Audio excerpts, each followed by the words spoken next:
षड्विज्ञो दशबलो अद्वैयो वादिविनायकः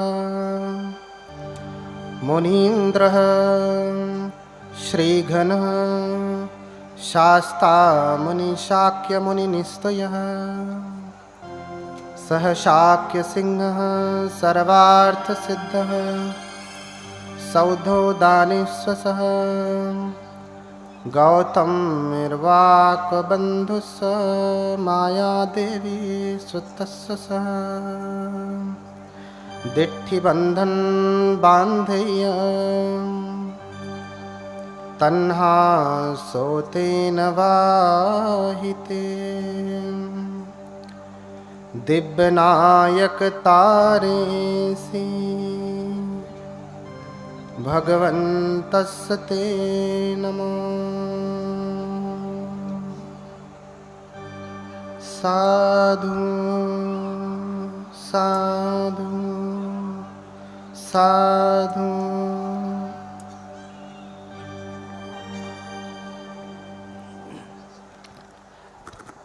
करुणा के महासागर लोक गुरु भगवान अरहत सम्यक संबुद्ध, इनके कमलवत चरणों की कोटि कोटि वंदना करता हूँ। तत्पश्चात धम्मराजा सम्राट अशोक एवं बोधिसत्व बाबा साहब डॉक्टर भीमराव अंबेडकर, इनके प्रति हार्दिक कृतज्ञता ज्ञापित करते हुए कोटि कोटि नमन करता हूँ। आज यहाँ आप सभी धम्म के प्रति श्रद्धावान उपासक उपासिकाएं बड़ी मेहनत से आप लोगों ने इस कथा का आयोजन किया। तमाम विघ्नों के बाद इस मऊ की धरती पर अंततः कथा लगी ही, जिसमें उपासिका उषा भारती जी जान से लगी रहीं और उनका हृदय से बाकी लोग भी सहयोग करते रहे। जैसे यहाँ पे बीच में गणमान्य उपासक वर्ग भी बैठे हैं, माननीय शिवचंद्र राम जी, डॉक्टर रामविलास भारती, मुखराम जी, अनिल मौर्य, संतोष कुमार, अनिल चंद्रा, उषा भारती, भूपेंद्र वीर, सुब्बा राव भारती और सूर्य प्रताप जी। इतने ही नाम नहीं, ये जितने भी लोग दिख रहे हैं, बहुत सारे लोग इसमें आयोजक की टीम में रहे। और फिर भी जिनका नाम लिया हूँ, ये सारे विद्वान गण हैं, परम विद्वान हैं, महापंडित हैं, किंतु वो बड़े श्रद्धा भाव से स्वयं इस कथा में श्रोता बन के सुन रहे हैं। भगवत कृपा से विश्व के कई बौद्ध देशों में जाने का, रहने का, संस्कृति के अध्ययन का अवसर मिला और मिल रहा है। मैंने देखा है कि वहाँ के मंत्री, मुख्यमंत्री, राजा महाराजा, बड़े बड़े श्रेष्ठी, बड़े बड़े ज्ञानी जब भिक्षु आते हैं तो उनके सामने नतमस्तक होकर के उनसे निम्न आसन पर बैठते हैं, उनसे नीचे बैठते हैं। क्यों? क्योंकि वो अपने गुरु का आदर करते हैं, अपने गुरु का आदर करते हैं, सम्मान करते हैं। जैसे गांव में पहले परंपरा थी, तो खाट होती थी तो पिता के पास में खाट पर कोई नहीं बैठता था। कोई आवश्यकता पड़ गई तो लोग खाट के दाहिने नहीं बाएं बैठते थे।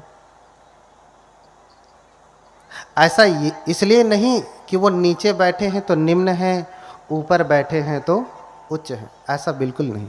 बस इतना ही है कि अपने गुरुओं के प्रति आदर है। बुद्ध धम्म संघ को जो हम नमन करते हैं, हमने कहा बुद्धं शरणं गच्छामि, धम्मं शरणं गच्छामि, संघं शरणं गच्छामि। तो जब हम संघ कहते हैं, जब हम उनकी शरण जाते हैं, बुद्ध धम्म तो आप समझ रहे हैं, लेकिन जब हम संघ की शरण जाते हैं, थोड़ा सा आवाज तेज कर दो, तो संघ कौन है? अगर देखा जाए तो मूल संघ भिक्षु संघ है, भिक्षुनी संघ है। द्वितीयक संघ उपासक संघ, उपासिका संघ। तो संघ की शरण जाने का तात्पर्य ही हुआ कि हम संघ का आदर करते हैं, संघ का सम्मान करते हैं। और ये सम्मान, ये गौरव बुद्ध के प्रति, धम्म के प्रति भारत में भी बढ़ रहा है। ऐसा देख करके बड़ा ही आनंद होता है। कभी कभी लोगों के मन में प्रश्न होता है कि वो तो ऊंचे बैठे, हम लोग नीचे बैठे। यहाँ बहुत सारे जैसे उपासक गण हैं, डॉक्टर रामविलास भारती राष्ट्रपति पुरस्कार से पुरस्कृत हैं, लेकिन जब शील की याचना करनी हुई तो वो अपने पैरों को मोड़ करके नीचे आपके साथ बैठ करके शील की याचना किए हैं, धम्म की महिमा को, गरिमा को समझते हुए। मैं तो राष्ट्रपति से नहीं सम्मानित हूँ, राष्ट्रपति पुरस्कार से, लेकिन ये गौरव है धम्म के प्रति, संघ के प्रति, बुद्ध के प्रति। आज आप सभी लोग कथा सुनेंगे, बहुत सारे ऐसे शब्द मिलेंगे जो आपको पचेंगे नहीं, खाते ही उसमें उबाल आने लगेगा, जी मचलाने लगेगा सुनते ही। लेकिन ये 3 दिन का प्रोग्राम है। पहले दिन जी मचलाएगा, दूसरे दिन थोड़ा ठीक होगा, चौथे दिन रोग से मुक्ति हो जाएगी। शब्दों को लेकर के घबराने की आवश्यकता नहीं है। 3 दिन अगर आपने ठीक से सुना तो आपको अधिकतम शब्दों के उत्तर मिल जाने हैं। इसलिए शब्द को लेकर के आप परेशान न होइए। कभी देवता, कभी देवलोक, अन्य अन्य चीजें आपको सुनने को मिलेंगी। चूंकि ये जो कथा होगी ये मूल त्रिपिटक से होगी। त्रिपिटक क्या है? ये हम लोगों का बौद्ध ग्रंथ है, बौद्धों का धर्म ग्रंथ है। और ये मूल त्रिपिटक जो पूरे विश्व में मान्य है, वो 6वीं संगीति का, 6वें संगायन का, वो संगायन जिसमें स्वयं बाबा साहब रहे हैं, डॉक्टर भीमराव अंबेडकर रहे हैं, जिस संगीति में, जिनकी देखरेख में, जिनके अनुमोदन से 6वीं संगीति संपन्न हुई है। इसलिए जो प्रमाण होंगे, जो शब्द होंगे, उन्हीं त्रिपिटक से हैं।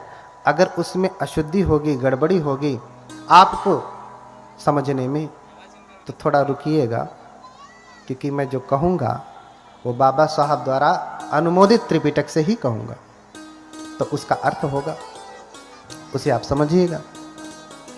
कभी कभी आपको लगेगा ये तो मिलावट है, किसी अन्य धर्म जैसा है।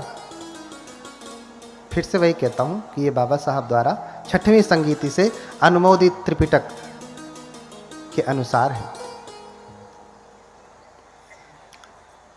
तो एक बार सभी लोग बोले भगवान बुद्ध की,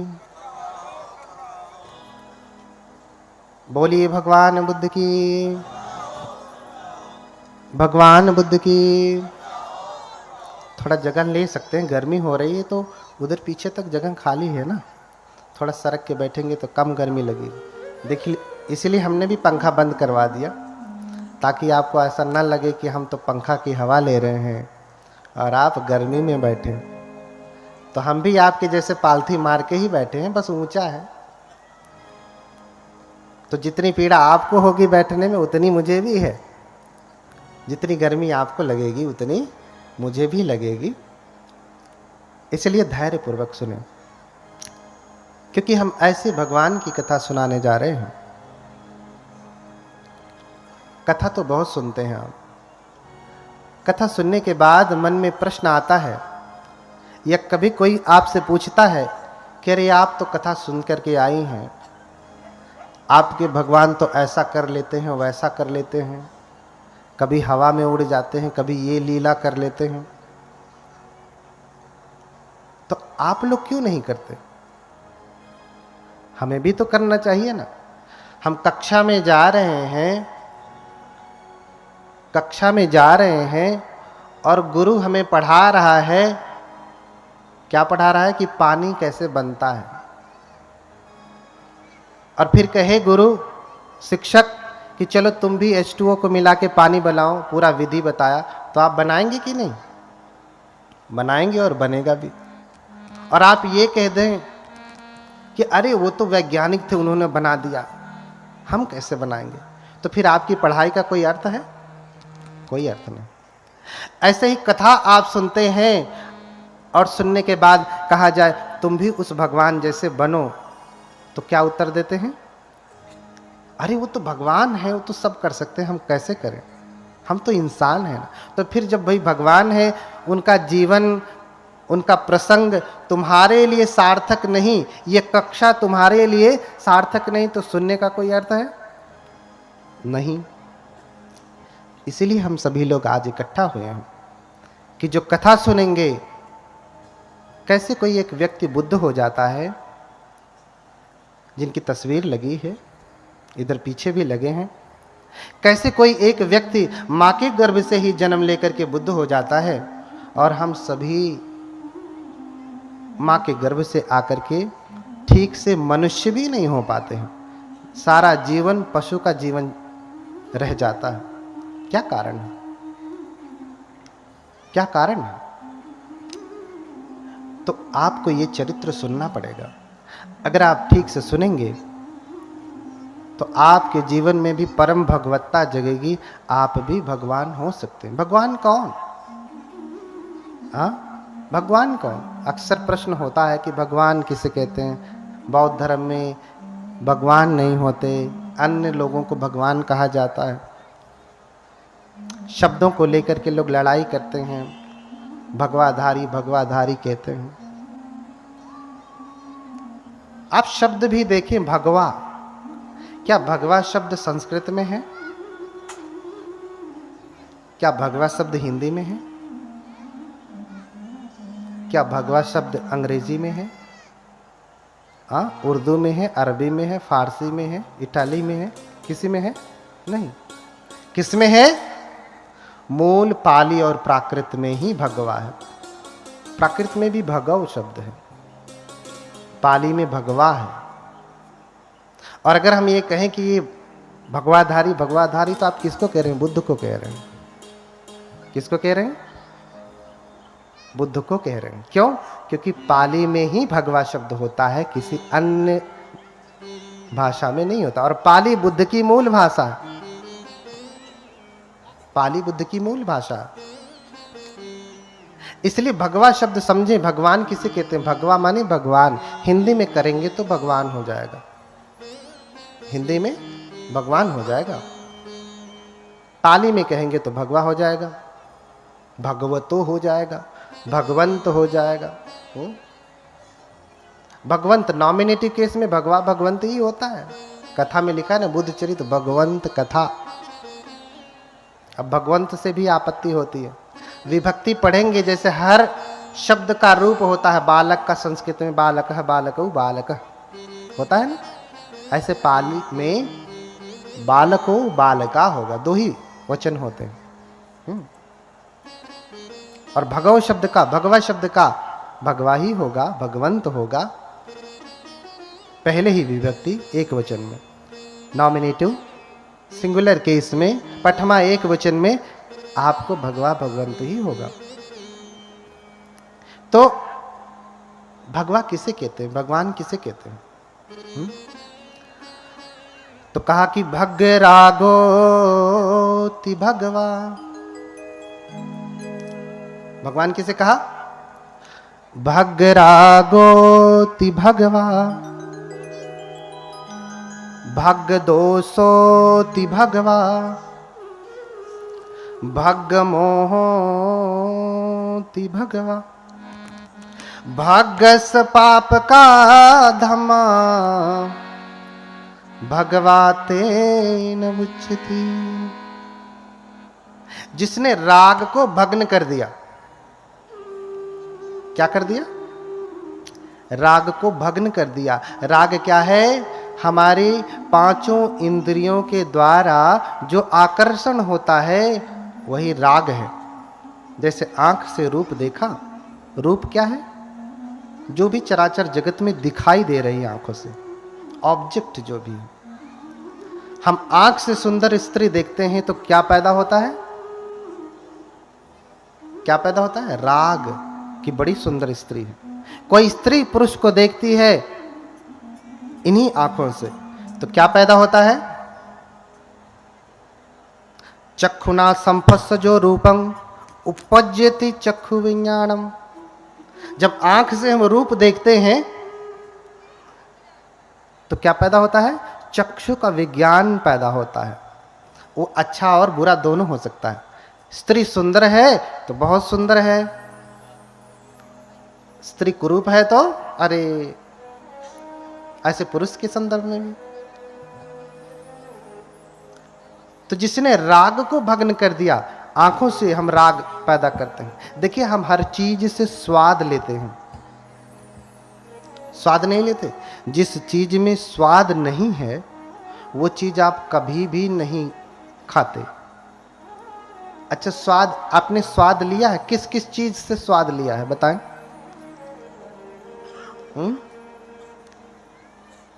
किस किस से? सलायतन फसजो रसंग वे विमर्तति। जब हमारे क्षह आयतन उनके आलंबनों के साथ टकराते हैं तो व्यक्ति स्वाद लेता है। स्वाद, आज तक आप एक ही स्वाद जानते हैं, एक ही प्रकार का आहार जानते हैं, लेकिन बुद्ध 4 आहार कहते हैं। कितने? कितने? 4 आहार कहते हैं। कौन कौन से? एक तो आहार आप जानते हैं, उसे कहते हैं कबलीकर आहार।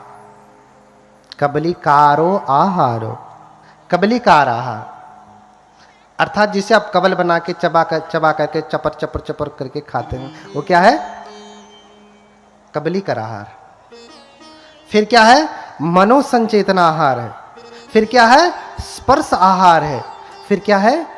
विज्ञान, जिसे हम हिंदी में कहेंगे विज्ञान, विज्ञान आहार। ये 4 प्रकार के आहार हैं और इन्हीं के द्वारा, इन आहारों को हम लेते कैसे हैं? इन्हीं 5 इंद्रियों के द्वारा लेते हैं। आंख, कान, नाक, जीभ, त्वचा और मन। एक 6वीं इंद्री जुड़ती है जिसके द्वारा हम सारे रसों का आनंद लेते हैं। अच्छा, जिस चीज में स्वाद नहीं उसे आप खाते हैं? खाना कौन सा खाया? भोजन कौन सा किया? जिसमें स्वाद है। एक दिन अगर स्वादिष्ट भोजन न मिला तो आपका पेट न भरेगा। भरता है? नहीं भरता। हर चीज में तो आप तो स्वाद बस इतना ही जानते हैं कि यही स्वाद है, लेकिन नहीं, आंखों से भी स्वाद है।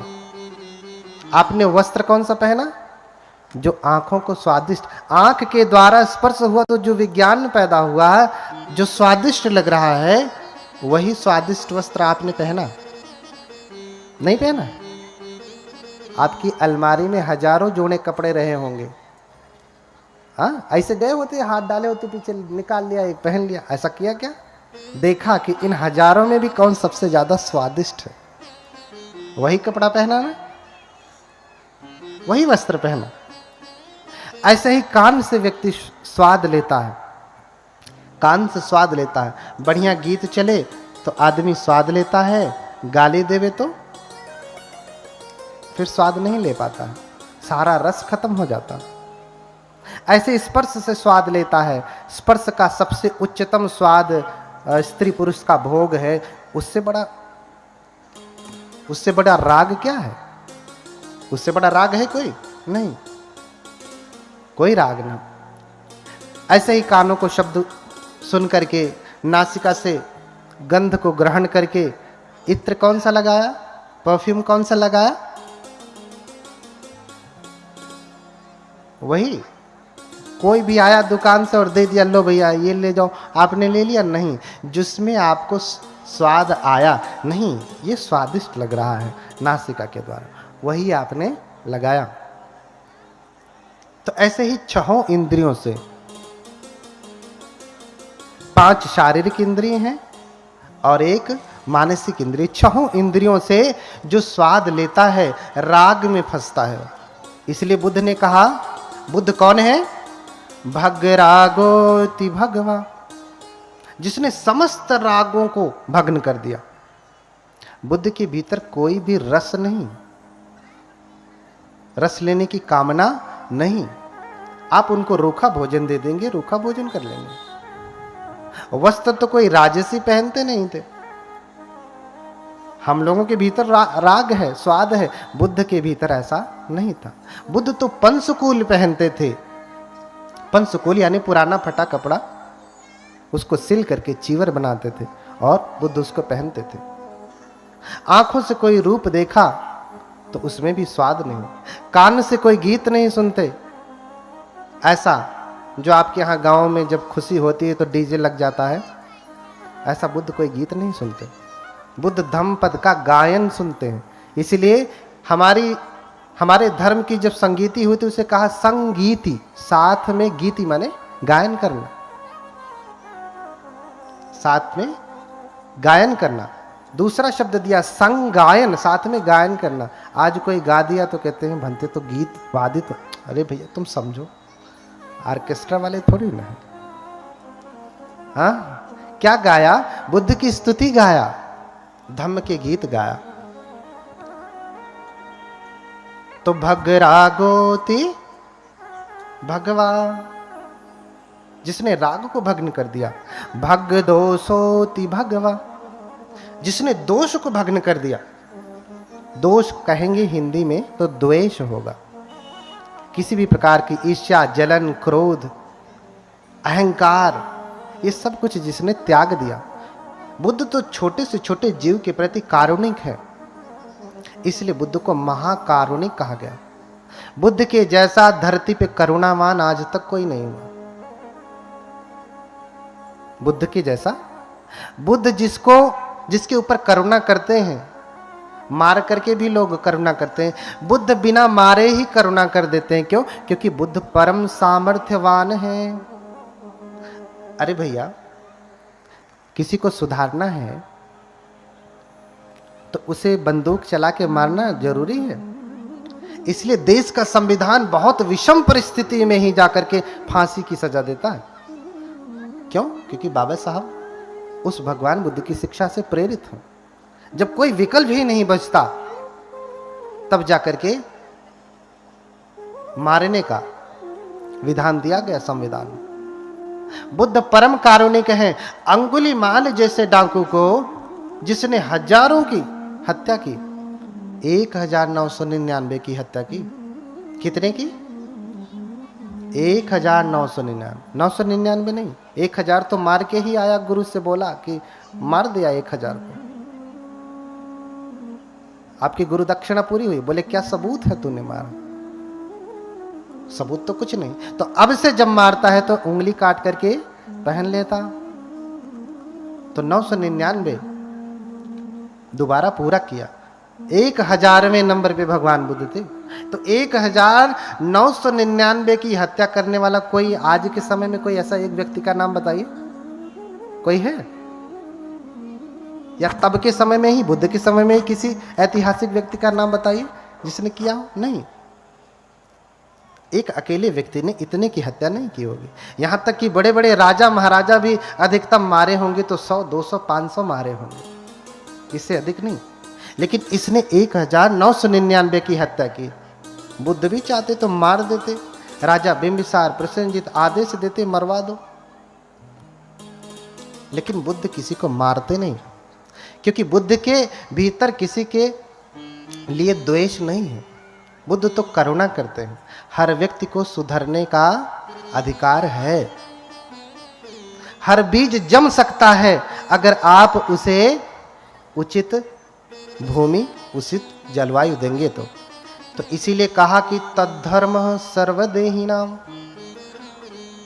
वो बुद्धत्व का बीज, वो ज्ञान का बीज समस्त देहधारियों में है। कोई भी प्राणी हत्या के योग्य नहीं है। इसलिए बुद्ध कहते हैं कि किसी को मारे नहीं, मैत्री करें। और जब किसी से आप मैत्री करेंगे तो मारने की नौबत नहीं आएगी। आप अपने बेटे को मार सकते हैं, बेटी को मार सकते हैं?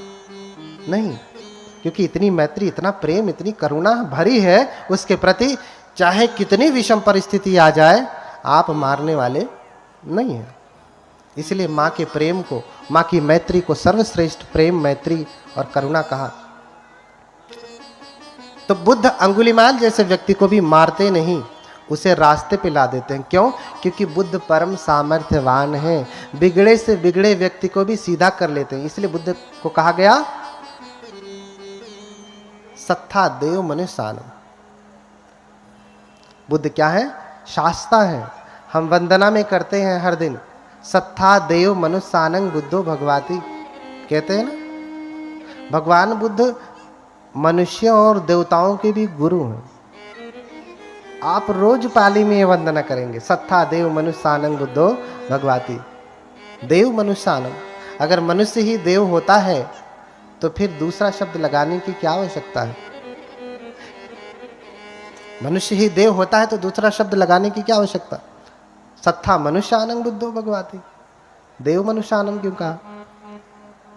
तो बुद्ध परम सामर्थ्यवान है। बिना मारे, बिना चोट पहुंचाए व्यक्ति को सन्मार्ग पे लगा देते हैं। भैया तुम सच में भगवान हो तो ठीक करके दिखाओ ना, गोली मारना तो आम आदमी कर लेता है। इसलिए भग दोषोति भगवा, भगवान समस्त दोषों से विरहित है। और भग मोहोति भगवा, भगवान के भीतर कोई मोह नहीं, कोई अज्ञानता नहीं, कोई मूढ़ बुद्धि नहीं। इसलिए जब उन्हें शरीर त्यागना था तो अज्ञान में शरीर नहीं त्यागे, अपितु घोषणा कर दी आज से 3 महीने बाद। जगह भी बता दिया, समय भी बता दिया। आज से 3 महीने बाद कुशिनारा में 2 साल वृक्षों के नीचे अंतिम पहर, तीसरे पहर में मैं अपने शरीर को त्याग दूंगा। और हुआ भी ऐसे। भगवान 3 महीने बाद कुशिनारा, कुशीनगर में पहुंचते हैं, 2 साल वृक्षों के नीचे लेटते हैं और अंतिम पहर जैसे ही शुरू होता है भगवान अपने शरीर को त्याग देते हैं। ऐसा कोई हुआ आज तक जिसने कहा कि इतने बज के इतने मिनट पे मरूंगा और मर गया? बता दे। क्यों? क्योंकि बुद्ध सारे मोहों से विरहित है। बुद्ध परम सजग है, परम ज्ञानी है। उनके भीतर मोह अर्थात बाल बुद्धि, अज्ञानता, मूर्खता, बुद्ध उन सब से परे हैं। इसलिए भग रागोति भगवा, भग दोषोति भगवा, भग मोहोति भगवा, भगस पाप का धम्मा भगवाते न उच्चति। जिसने समस्त पापों को उत्पन्न करने वाली जड़ को ही भग्न कर दिया, तोड़ दिया, खंडित कर दिया, उसे क्या कहते हैं? भगवान कहते हैं। भगवान, उससे भगवान कहते हैं। यानी बुद्ध किसी भी प्रकार का दोष नहीं करते। बुद्ध पत्नी के साथ नहीं रहते, बुद्ध बच्चे को के साथ नहीं रहते, बुद्ध गृहस्थी में नहीं रहते। बुद्ध ऐसा कोई कार्य नहीं करते जिससे पाप पैदा होता है या पाप को बढ़ावा मिलता। भग्गस पाप का धम्मा, जितने धर्म अर्थात क्या होता? भग्गस पाप का धम्मा, धर्म का अर्थ आप क्या समझते हैं? धम्म अर्थ आप क्या समझते हैं? अगर आप पाली पढ़ेंगे तो बहुत सारे अर्थ हैं धम्म के, एक ही अर्थ नहीं है। धम्म का मतलब बौद्ध धर्म ही नहीं होता। धम्म का मतलब होता है नैसर्ग का नियम, प्रकृति का नियम, फेनोमेना। और डॉक्ट्रिन भी होता, बुद्ध की शिक्षा भी होती है। तो जितने भी पाप को उत्पन्न करने वाले प्रताड़ित नहीं होता। आप विदेशों की बात छोड़ दीजिए, भारत में ही कोई ऐसा राज्य बता सकते हैं जहां सिर्फ बौद्ध लोग हैं? सुना? बता सकते हैं? सिक्किम का नाम सुना है? पूरे बौद्ध लोग हैं। यहां तक कि अरुणाचल में भी बौद्ध लोग हैं। आप जाएंगे हिमाचल में तो अधिकतम संख्या तिब्बती बौद्ध धर्म को मानने वाले हैं। लद्दाख जाएंगे, पूरे कौन है? बौद्ध। कभी आपने सुना वहां पे ऐसा होता? अपवाद तो हर जगह है, लेकिन आपने सुना कि वहां किसी के साथ दुर्व्यवहार हो रहा? जैसे आज आपके प्रदेश में खड़े खड़े बहन बेटियों की इज्जत नहीं रह जाती, ऐसा आपने सुना कभी किसी न्यूज़पेपर में? सुना होगा तो वर्ष में एक आध बार। कितनी बार? वर्ष में एक आध बार। क्योंकि बुद्ध का ही वचन है, यो हवे रखति धम्मं धम्मं रखति सो परे। क्या कहा? जो धर्म का पालन करता, रखति माने रक्षा करना। क्या करना? रक्षा करना। तो धर्म की रक्षा कैसे होगी? उसका पालन करने से होगी। आपने गाड़ी ले लिया और लाके खड़ी कर देंगे तो गाड़ी सुरक्षित बची रहेगी? कभी चालू मत करिए, कभी कुछ मत करिए, चलाइए मत। आपकी ये भौतिक गाड़ी भी अगर आप 1 वर्ष तक ला करके खड़ी कर देंगे तो वो चलेगी नहीं। तो रक्षण कैसे होता है? उसका पालन करने से। तो यो हवे रखति धम्मं धम्मं रखति सो परे।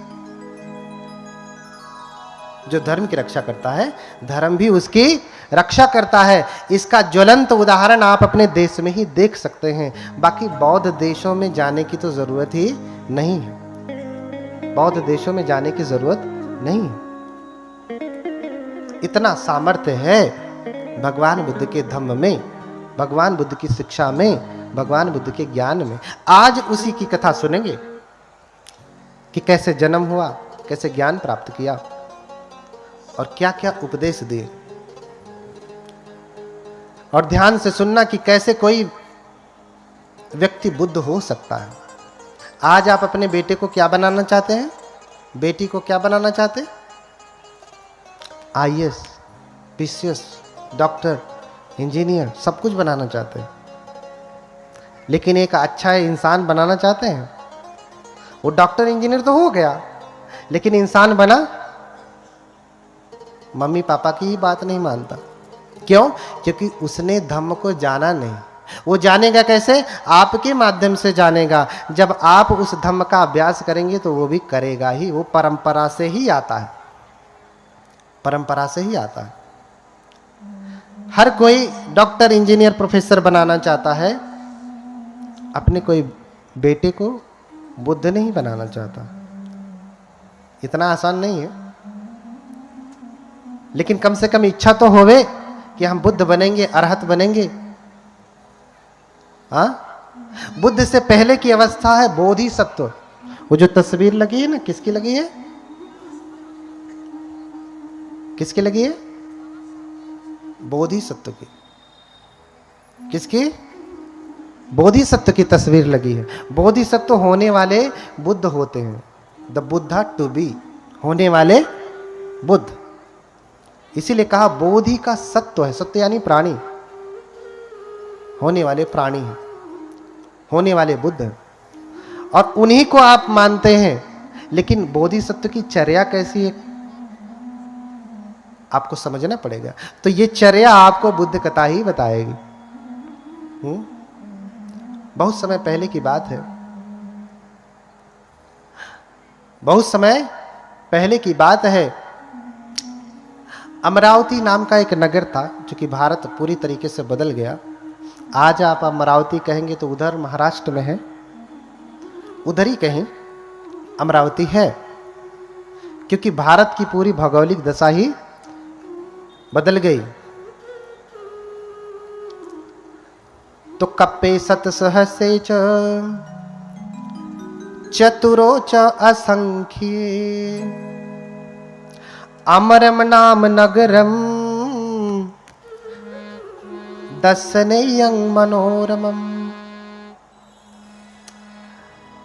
कप्पे शत सहस्रे। देखिए आप ध्यान से समझें, कप्पे शत सहस्रे चतुरोच असंख्य। कल्प बहुत सारे होते, कप्प यानी कल्प। एक कल्प होता है जिसे हम आयु कल्प कहते हैं, दूसरा कल्प होता है अनंतर कल्प, तीसरा कल्प होता है असंख्येय कल्प, और अंतिम जो कल्प होता है वो क्या होता है? महाकल्प। ये 4 कल्प होते हैं। अब कल्प किसे कहते हैं? कल्प किसे कहते हैं? कल्प समय को नापने का एक पैमाना है। जैसे हम समय को कैसे नापते हैं? 1 सेकंड, 2 सेकंड, 1 मिनट, 2 मिनट, 1 घंटे, 2 घंटे, 1 महीने, 2 महीने, हाँ 1 वर्ष, 2 वर्ष, ऐसे नापते हैं ना। लेकिन कुछ समय इतना लंबा होता है कि इसे महीने, 2 महीने, वर्षों में भी नापा नहीं जा सकता, इतना लंबा होता है। तो इसे नापने के लिए कल्प कहा, उसे नापने के लिए कल्प दिया। और कितना कल्प? कप्पे शत सहस्रे, 100,000 कल्प, चतुरोच असंख्ये, और 4 असंख्य कल्प, 100,000 आयु कल्प और 4 असंख्य कल्प। मैंने 4 प्रकार के कल्प बताए, उसमें तीसरे नंबर का कल्प है असंख्य कल्प। एथंतरे यं चरितं सभ्यते बोधिपाचनं। एक कल्प समझिए, आयु कल्प कितना होता है? आयु कल्प आप समझते हैं 100 साल का होता है, 100 से अधिक होगा, उसे हम आयु कल्प कहते हैं। लेकिन बुद्ध जिस कल्प की बात कर रहे हैं, जिन कल्पों में होते हैं, वो कल्प बड़ा लंबा होता है। तो उदाहरण दिया कि पर्वत की चोटी को रेशम के कपड़े से प्रत्येक 100 वर्ष में एक बार पोंछा जाए। समझ पा रहे हैं? पर्वत की चोटी को रेशम के कपड़े से 100 वर्ष में एक बार पोंछा जाए, तो उस चोटी को समाप्त होने में जितना समय लगता है उसे एक कल्प कहते हैं। कितना समय लगेगा? पर्वत की चोटी को रेशम के कपड़े से 100 वर्ष में एक बार पोंछा जाए, तो चोटी को समाप्त होने में जो टॉप पोर्शन होता है, जितना समय लगता है उसे क्या कहते हैं? एक कल्प कहते हैं। अब इसे आप वर्षों में बता सकते हैं, कितने वर्ष में खत्म होगा? कितने हजार वर्ष में? नहीं। दूसरा उदाहरण दिया हमारे त्रिपिटक में कि 1 योजन लंबा, 1 योजन चौड़ा, 1 योजन ऊंचा कोई भेरी हो। भेरी यानी बॉक्स समझिए आज के समय में। 1 योजन कितना होता है? 1 योजन में 3 कोस, और 1 कोस में 3 किलोमीटर। कहीं कहीं 4 का वर्णन है, 3 ही मेजर समझा जाता है। तो 1 योजन में कितने किलोमीटर हो गए? 9। 1 योजन में 3 कोस, और 1 कोस में कितने किलोमीटर? 3। तो 3 तिया 9। कोई भेरी यानी बॉक्स समझिए, कोई डब्बा हो, कंटेनर हो जिसमें आप चावल वावल रखते हैं ना, कितना बड़ा हो। देखिए बुद्ध कब पैदा होते हैं, बुद्ध कैसे पैदा होता है, कितना समय लगता है। अभी समय बता रहा हूं कितने समय में पैदा होते हैं, कैसे पैदा होते हैं। 9 किलोमीटर लंबा, 9 किलोमीटर चौड़ा और 9 किलोमीटर ऊंचा। क्या हो? भेरी हो। और उसमें क्या रखे हो? सरसों के दाने रखे हो। प्रत्येक 100 वर्ष में एक सरसों का दाना निकाला जाए, तो दाना समाप्त होने में जितना समय लगता है उसको क्या कहते हैं? एक कल्प कहते हैं। ये कल्प की व्याख्या उसी त्रिपिटक से है जिस त्रिपिटक का अनुमोदन स्वयं बाबा साहब ने किया। ये बुद्धों का कल्प है, उत्पन्न होने का समय है, बुद्धों के उत्पन्न होने का समय है। तो इसको आप कितने वर्षों में गणना करके बता सकते हैं? 1000, 2000, लाख, करोड़ नहीं, ये वर्षों में बताया नहीं जा सकता कि कितना लंबा समय, बहुत लंबा समय आप अनुमानित कर लीजिए। तो इस प्रकार से एक अमर नाम का नगर था। एक तपस्वी थे सुमेध, जो तपस्या करते थे। क्या करते थे? तप करते थे। हिमालय में जाकर के तप करते थे। क्यों तप करते थे? क्योंकि जब उनका जन्म हुआ तो माता पिता सब कुछ छोड़ करके चले गए। सबके माता पिता सब कुछ छोड़ के ही जाते हैं, लेकिन किसी की आंखें खुलती हैं, किसी की नहीं खुलती हैं। और जब सब कुछ छोड़ करके गए तो सुमेध सोचने लगे कि इतने मेरे पितामह सामर्थ्यवान थे, मेरे पिता सामर्थ्यवान थे, लेकिन ये कुछ भी लेकर के नहीं गए। क्यों? क्योंकि पूरी हवेली बनाया, और जब खाता बही वाला पूरा निकाल करके विवरण दे दिया कि इतना तुम्हारे पिता का धन है, इतना तुम्हारे पितामह का धन है, ऐसे करके यावता सत्तमः युगा, 7 पीढ़ियों का पूरा विवरण दे दिया कि ये परंपरागत चलने वाला धन है। तो सुमेध सोचने लगे, मेरे पिता भी नहीं लेकर के गए, दादा भी नहीं लेकर गए, परदादा भी नहीं लेके गए, उनके भी पिता, दादा, परदादा, उनके ऐसे 7 पीढ़ियों तक से कोई नहीं लेकर के गया। ये धन तब से है, तो क्या मैं जब मरूंगा तो इसे लेकर के जाऊंगा? हाँ, क्या मैं इसे लेकर के जाऊंगा? नहीं। जब वो खाली हाथ से गए तो मैं भी खाली हाथ से ही जाऊंगा, हाथ में लेकर के नहीं जाऊंगा। इसलिए कबीरदास कहते हैं कि कबीर सोधन संचिए जो आगे को होए, अरु शीस चढ़ाए पोटली, ले जात न देखा कोई। किसी को देखा आपने? ऐसे धन का संग्रह करें जो आगे को होए, अर्थात आपके साथ वो धन चले। जहां आप जाएं आपके साथ आपका धन जाए। तो कौन सा धन जाएगा? जो अलमारी में रखा है, कि जो बैंक में रखा है, कि जो आपने यहाँ पे बनाया है, ये जाएगा? तो इसलिए कबीरदास कहते हैं कि कबीर सोधन संचिए जो आगे को होए, जो आगे आगे चले, आपके साथ चले। क्यों? क्योंकि शीस चढ़ाए पोटली। गठरी बांध करके देखा किसी को? ले जात न देखा कोई। सर पे बांध करके कोई लेके जाता नहीं। अरे उस समय भाई गठरी थी, फट जाती होगी रास्ते में। आज तो बढ़िया बढ़िया सूटकेस है, लुई फिलिपी तो कौन कौन सा है, भर लो उसमें, लेके जाना। महंगे वाले 10,000, 20,000, 1 लाख का बैग बनवा लो, उसमें लेके जाना। ले जा पाएंगे? नहीं। कोई ऐसा बैग नहीं बना, कोई ऐसी गठरी नहीं बनी जिसमें आप लाद करके लेकर के जाएंगे। तो यही सोच रहे हैं सुमेध कि मैं सर पे लाद करके लेकर के जाऊंगा नहीं। इसलिए मुनादी करवा देते हैं कि जिसको जो चाहिए सो ले जाए। मुनादी करवा दिया कि मेरे घर में जो कुछ भी है, जिसको जो चाहिए सो ले जाए। एक बार आप अपना घर खुला करके छोड़ दीजिए और कहिए जिसको जो चाहिए सो ले जाए, तो गरीब तो छोड़ दीजिए, धनवान भी लूटने पहुंच जाएगा।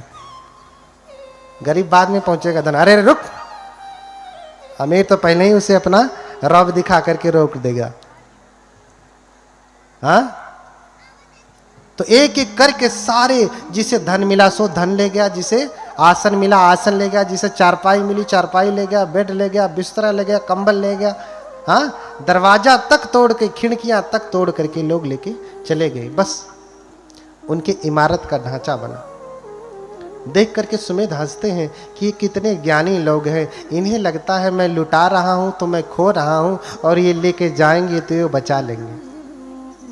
हाँ, ये बचा लेंगे। इसलिए सब कुछ छोड़ दिया और ऋषि का वेश धारण कर लिया, सन्यासी का, प्रवज्जित का रूप धारण कर लिया। बुद्ध को भी ऋषि कहा गया। क्या कहा गया? धम्मं देसेसि महेशिनो।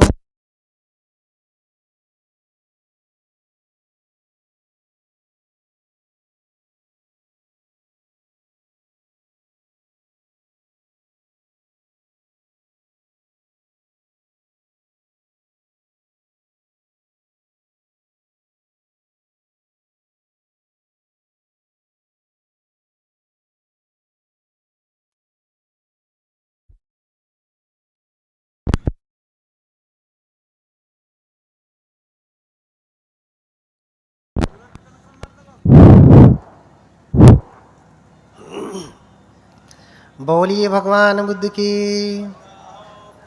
भागिए मत, अभी तो शुरू हो रहा, अभी तो पृष्ठभूमि बन रही। बोलिए भगवान बुद्ध की। थोड़ा और जोर से बोलिए, नींद तो नहीं लग रही ना? बोलिए भगवान बुद्ध की। और जोर से बोलिए, भगवान बुद्ध की। अब भाग जाएगी नींद। जब लड़ाई होती तब देखिए कितना तेज बोलते हैं। अरे तय सुन रे, तय सुन। बोलिए भगवान बुद्ध की। हाँ, बुद्ध नाम स्मरणम मुख शुद्धि में वच। अगर बुद्ध के नाम का स्मरण करते हैं ना तो मुख की शुद्धि होती है, मंजन ब्रश करने से नहीं। कैसे होती है? क्योंकि ये मुख कितनी गंदगी फैलाता है। जब भी बोलेगा क्या बोलेगा? झूठ बोलेगा, चुगली करेगा, बकवास करेगा, कटु वचन बोलेगा, निंदा करेगा, प्रशंसा करेगा। हाँ, तो इससे कितनी अशुद्धि फैलती है। लेकिन बुद्ध जब आप कह रहे हैं तो मुख आपका पावन हो रहा है, क्योंकि बुद्ध का अर्थ है ज्ञान, सम्यक ज्ञान। और जब आप ज्ञान को स्मरण करेंगे, याद करेंगे, तो सब कुछ ठीक होने लगेगा। फिर से बोलें भगवान बुद्ध की। हाँ, तो इसी वे समगहेत्वान विहरन्तो समाहितो सताहभ्यंतरे पंचो अभिज्ञा अठ विधम पिच। हाँ, थोड़ा तेज करिए। तो ये धन मैं अपने साथ लेकर के नहीं जाऊंगा, क्योंकि मेरे दादा परदादा पितामह ये कोई लेकर के नहीं गया, मैं भी लेकर के नहीं जाऊंगा। इसलिए त्याग दिया और ऋषि का वेश धारण कर लिया। ऋषि यानी तपस्वी, मुनि यानी तपस्वी। बुद्ध को भी मुनि कहा, और मुनि की बड़ी परिभाषा की। मुनि की बड़ी परिभाषा की कि कोई मौन रहने से मुनि नहीं होता। न मौने न मुनि होती। मूल्य रूप अविद्यसु यो चतुलंग वपग्गः वरमादाय पंडितो पापानि परिवज्जेति स मुनि तेन सो मुनि यो मुनाति उमो लोके मुनि तेन पवुच्यति। यानी जिसने समस्त पापों को त्याग दिया वो मुनि कहलाता है। समस्त पापों को त्यागने वाला कौन है? भगवान बुद्ध है। यही महामुनि है। इसका ज्वलंत उदाहरण आपको देखना हो तो आप म्यांमार में चले जाइए। म्यांमार में एक